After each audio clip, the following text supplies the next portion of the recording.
మీరు తెలుగుదేశం పార్టీ జాతీయ స్పోక్స్ పర్సన్గా ఉన్నారు.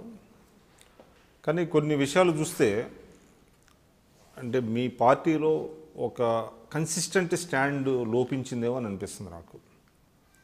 ఉదాహరణకి తెలంగాణ బీజేపీతో మీరు తెగదెంపులు చేసుకున్నారు, ఆంధ్రప్రదేశ్ బీజేపీతో మీరు స్నేహాన్ని కొనసాగిస్తున్నారు.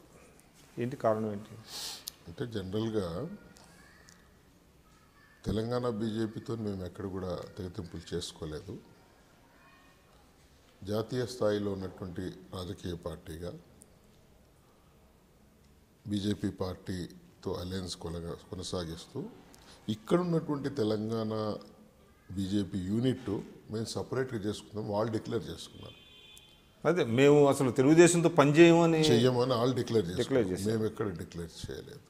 కారణం ఏంటంటారు? కారణం ఏంటంటే జాతీయ పార్టీలు ఎప్పుడు కూడా ఏదైనా డిసిషన్ తీసుకున్నప్పుడు ఇండివిజువల్స్గా డిసిషన్స్ ఉండవు. It's a national issue. National party నేషనల్లో ఉన్నటువంటి పార్టీ ప్రెసిడెంట్ కానీ అక్కడి నుంచి ఏదైనా వాయిస్ వస్తే దానికి వాల్యూ ఉంటుంది తప్పితే ఇక్కడ వీళ్ళు చేసుకుంటా ఉన్నారు. మా తరఫున మేమేం స్పందించలేదు. అంటే మీకు అభ్యంతరం ఏం లేదా? ఓకే, వాళ్ళు కాదన్నప్పుడు మా ఇండివిజువల్గా మేము ప్రోగ్రామ్స్ ఇప్పుడే కాదు, లాస్ట్ బీజేపీతో అలయన్స్ ఉన్నప్పుడు కూడా మేము మా ప్రోగ్రామ్స్ మేము చేసుకున్నాం, వాళ్ళ ప్రోగ్రామ్స్ వాళ్ళు చేసుకుంటున్నారు.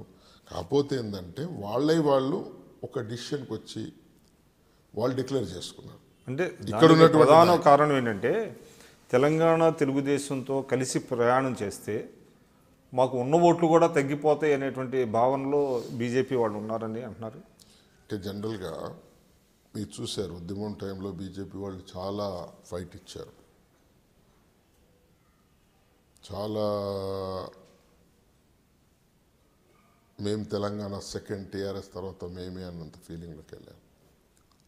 కానీ అంతకుముందు మాకు 2% ఉండేది తెలంగాణ ఉద్యమం సమయంలో. ఏం 2%?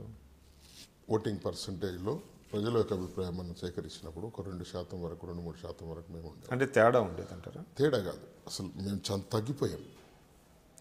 అంటే తెలంగాణ మూమెంట్లో బికాజ్ ఆఫ్ ఇతర పార్టీలు ముఖ్యంగా టీఆర్ఎస్ పార్టీ చేసినటువంటి ప్రచారం వల్ల ఈవెన్ దో మేము తెలంగాణ అనుకూలంగా లెటర్ ఇచ్చిన, తెలంగాణ ఉద్యమంలో ముఖ్య పాత్ర పోషించి మండల వ్యవస్థ ఉన్నటువంటి ఏకైక పార్టీగా మేము ఉండి ఆ రోజు టీఆర్ఎస్ పార్టీ అవన్నీ కూడా మేము కలిసి పోటీ చేసిన తర్వాత మేము వాళ్ళకు సపోర్ట్గా నిలబడి ఉద్యమాన్ని ఉధృతం చేయడం తెలంగాణలో మా యొక్క ముఖ్య పాత్ర ఉంది.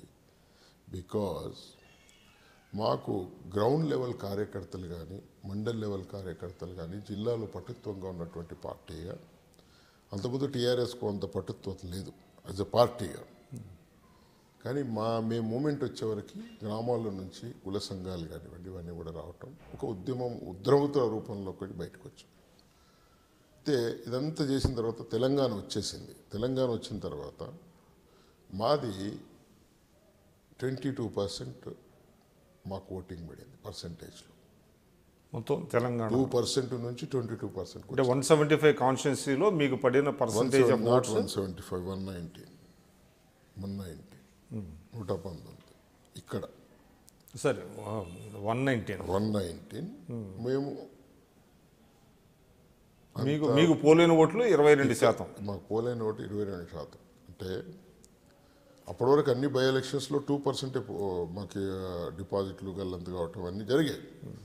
తర్వాత మేము బ్రహ్మాండంగా 17 సీట్లు గెలుచుకోగలిగాం. ఇంకా కొంచెం బీజేపీ అలయన్స్ వల్ల మాకు కూడా కొంచెం ఇబ్బంది వచ్చింది. అప్పటికి నష్టపోయాం. అంటే ఎస్పెషల్లీ మీకు అంటే మహబూబ్ నగర్ ఎక్కడైతే మాకు పటుత్వం ఉన్నటువంటి దగ్గర వాళ్ళు మ్యాక్సిమంగా ఆ యొక్క అలయన్స్లో సీట్లు తీసుకోవటం వల్ల వాళ్ళకి అక్కడ కెపాసిటీ లేకపోవటం, ముంగటూరులో అడ్వాంటేజ్ తీసుకొని అది కొన్ని మాకు ఇబ్బంది జరిగింది. దానివల్ల మేము ఇంకొక 10 సీట్లు గెలిచేవాళ్ళం. ఆ మూమెంట్ అట్లా వచ్చింది తెలంగాణలో. తెలుగుదేశం పార్టీ పట్టుత్వం ఉంది, తెలుగుదేశం పార్టీ మేము 17 సీట్లు గెలిచాము. అంటే రేవంత్ రెడ్డి ఆయన వాయిస్ బ్రహ్మాండంగా వినిపిస్తున్నారు, ప్రభుత్వాన్ని అటాక్ చేస్తున్నారు. But at the same time ఎప్పుడైతే ఓటుకు నోటు కేసు వచ్చిందో ఆ కేసులో ఉండటం మూలాన అంటే చంద్రబాబు నాయుడు గారి వాయిస్ వినపడటం ఇదంతా వచ్చిన తర్వాత పార్టీ ప్రతిష్ట మరింత దిగజారింది తెలంగాణలో అనేటువంటిది వాదన ఉంది. But at the same time ఎవరైతే ఈ ఇన్సిడెంట్కి రెస్పాన్సిబుల్ అయినటువంటి రేవంత్ రెడ్డిని ప్రమోషన్ ఇచ్చినట్టుగా వర్కింగ్ ప్రెసిడెంట్ చేశారు అనేటువంటిది వాదన కూడా ఉంది. దాన్ని పార్టీలో ఒక రకమైన చర్చకు కూడా అంటే చర్చ జరిగింది అనేటువంటిది కూడా మాట వినపడుతుంది.